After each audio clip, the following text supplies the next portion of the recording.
Today we are speaking about a new media agency truly born in the digital age. The agency is called Planit Media, and with me today, Erica Gunning, co-founder, director, and true media heavyweight. Welcome to the Redzone on Financial Mail. Thank you so much. Now, Erica, you say you've got 19 years experience in the media industry. It might be a bit of a tough question, but if I were to ask you, what one thing have you learnt in the past 2 decades and why? I think in the last 2 decades, the most important thing for me is to work with good people. I think when you work with good people that have passion, it brings the best out of you, and you often find clients that bring out the great work with you, and that's when they're passionate about media.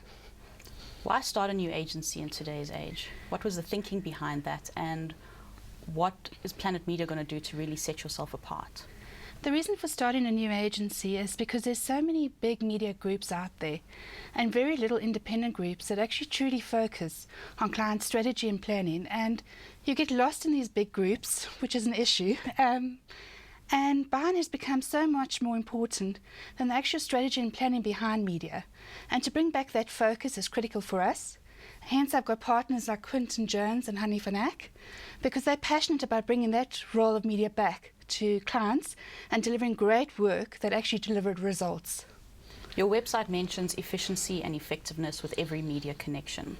How are you going to make sure that you fulfill your promises to clients? I think it comes with the experience that us as partners have within the media business. We understand how to best use those mediums. We know how to analyze them. We know what works and what doesn't work. And we know from our research and the data that we utilize what we can add as additional value beyond pricing to our clients. It's a brand new year. You wouldn't think that you're at the end of January already, but time flies. What do you see 2016 bringing to the media landscape, good and bad? I think 2016, we've all seen the news lately. It's going to be an extremely tough year. And yes, it is a tough year to launch your business. But I think the toughness in it is come at a tipping point where we have a lack of talent and skill in our industry, and we need to kind of bring that back.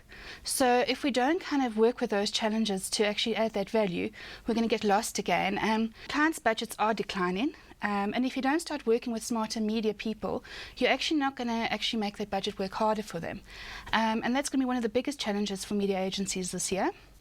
Another thing is integration. We talk about digital and integrated planning, and you know what? It's a comms media strategist that needs to do it across the board. And I think that hybrid strategist needs to actually come to life now. You can't separate it out into 3 different roles, so that'll be a big challenge for agencies to get over this year. I think there's also this growth of non-linear viewing across television and radio that's happening. And if you don't understand how to work that, agencies are going to struggle with that.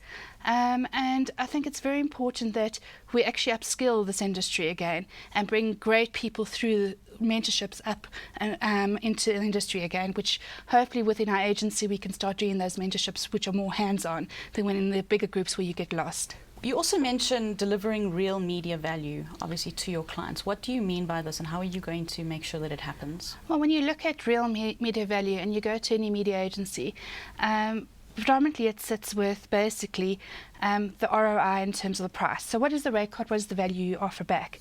And when you're in the bigger groups, you have these very massive volume deals that kind of gives that benefit to clients. But those volumes are not necessarily quality medium. And what you need to do is, we feel that if we can offer that real value, where we actually look at smart planning, where we actually consider who that consumer is, look at smarter ways to reach them and integrate it so that we can drive those efficiencies, that will offer real value to clients going forward. Thank you, Erica, for taking the time to see us. We'll definitely be keeping an eye on you and hopefully chat to you again soon. Thank you so much.